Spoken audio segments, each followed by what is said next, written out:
Bonjour, Stuart. Je vois que tu es heureux. Une raison particulière pour que vous soyez aussi heureux? Salut, Daniel. Eh bien, non, ou oui. Je veux dire, la vie est belle, mon ami. Je vois. Mais vendredi, tu n'étais pas comme ça. Ce qui s'est passé? Tu ne te souviens pas que je t'ai dit que j'allais assister à ce séminaire? Pour changer ma vie. Ouais. Je me souviens. Alors, c'est pourquoi tu es si heureux.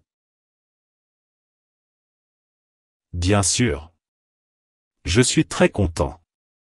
Je suis une personne différente maintenant. Je suis une meilleure. La vie sera différente à partir de maintenant. Tout sera parfait et je ne serai plus triste.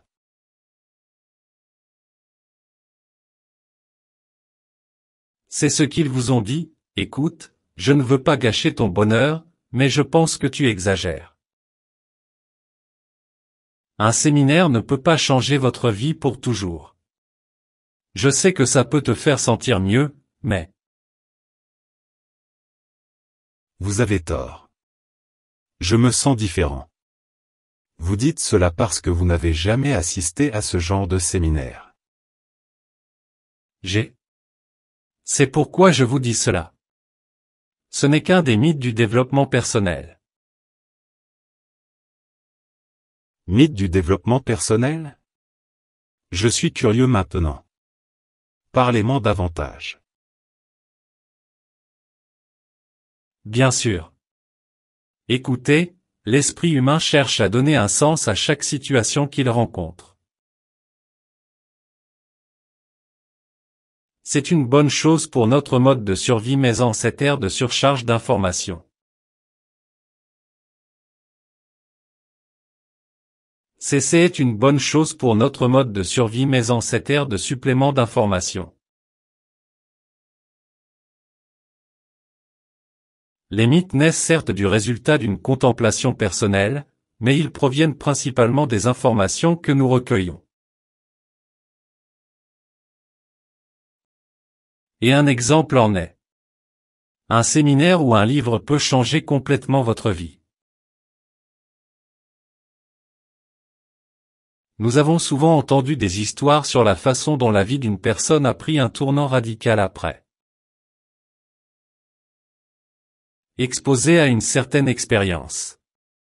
Ces histoires nous ont amenés à croire fermement qu'il suffit d'un moment. Et tout tourne pour le bien.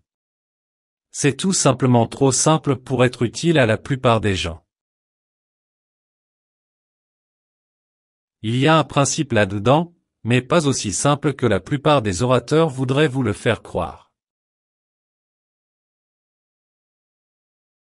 Maintenant, je ne peux pas dire qu'il n'existe pas d'histoire honnête et formidable de transformation.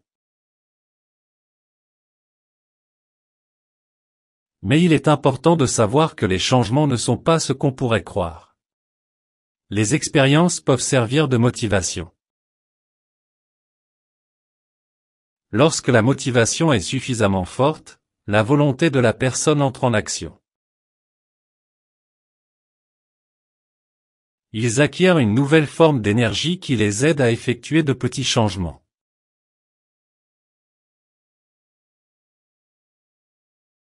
Et ces petits changements se transforment en une transformation plus grande.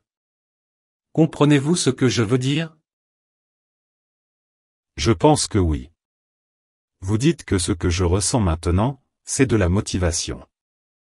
Juste ça. Exactement. Mais ne vous méprenez pas. C'est important d'avoir de la motivation. Vous devez vous sentir motivé pour commencer à opérer un réel changement, mais la motivation ne suffit pas. Profitez de cette motivation pour commencer à agir. Faites un plan et commencez par cela. Je pense que je comprends. Ce que tu dis a vraiment du sens. Dis-moi plus. Un autre mythe est le suivant: le développement personnel s'adresse à certaines catégories de personnes.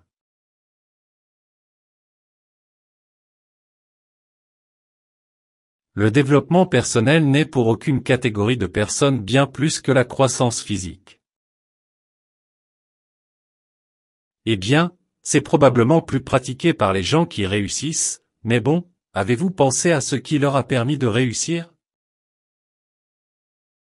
Le développement personnel est un choix et lorsque vous ne parvenez pas à faire ce choix, un choix par défaut vous est.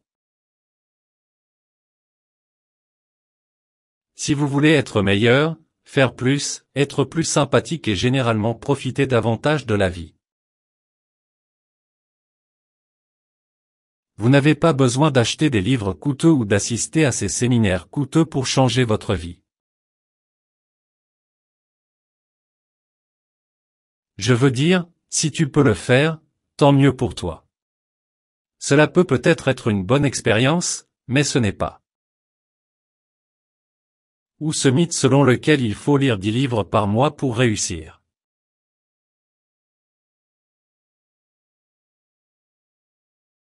Ou que si vous ne lisez pas de livres, vous ne pouvez pas réussir dans la vie. S'il te plaît. Beaucoup de gens n'aiment pas lire et ce n'est pas grave. Principalement parce qu'ils n'ont pas été formés à lire. Cela ne veut pas dire que le développement personnel passe uniquement par la lecture. C'est une chose. Et vous pouvez choisir la méthode qui vous convient. Nous avons du contenu audio et vidéo. Tout ce que vous voulez. Vous pouvez expérimenter pour voir ce qui fonctionne pour vous. Mais écoute. Pourtant, je vous conseillerais d'essayer d'améliorer vos compétences en lecture. Essayez-le. Un autre mythe est le suivant. Si vous le voulez vraiment, vous l'obtiendrez certainement.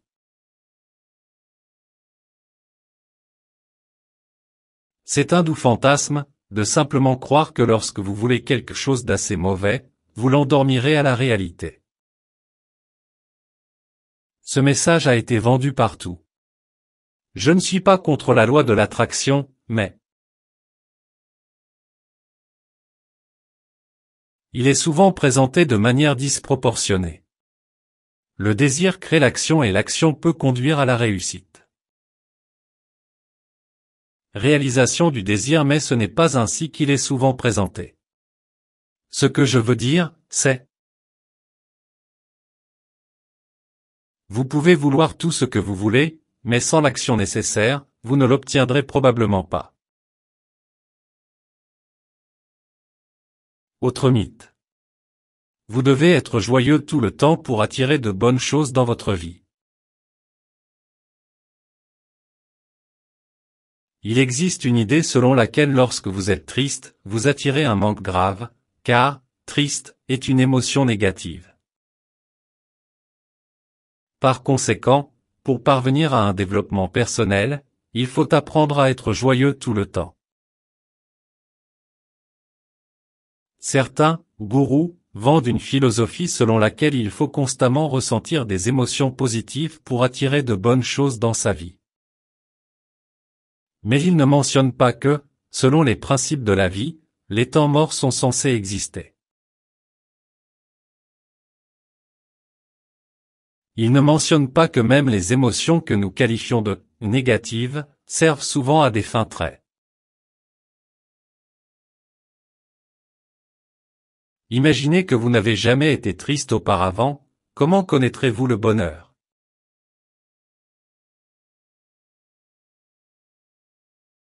L'important est d'apprendre à gérer ces déclencheurs émotionnels mais de ne pas faire semblant d'être. Je serais inquiet de te voir heureux tout le temps. Nous sommes des êtres humains et nous ressentons des émotions. Il n'y a donc rien de mal à être triste, déprimé, inquiet, stressé, heureux, motivé, etc. Tu as raison. Je pense que je comprends. Comment sais-tu toutes ces choses? Eh bien, j'ai essayé différentes choses pour réussir. C'est pourquoi je connais ces choses. Et je pourrais vous en dire plus. Je veux juste que vous ne vous laissiez pas arnaquer avec ce sujet de développement. Je peux donc vous en dire plus, mais seulement si l'idée vous plaît. Faites-le moi savoir dans les commentaires, s'il vous plaît.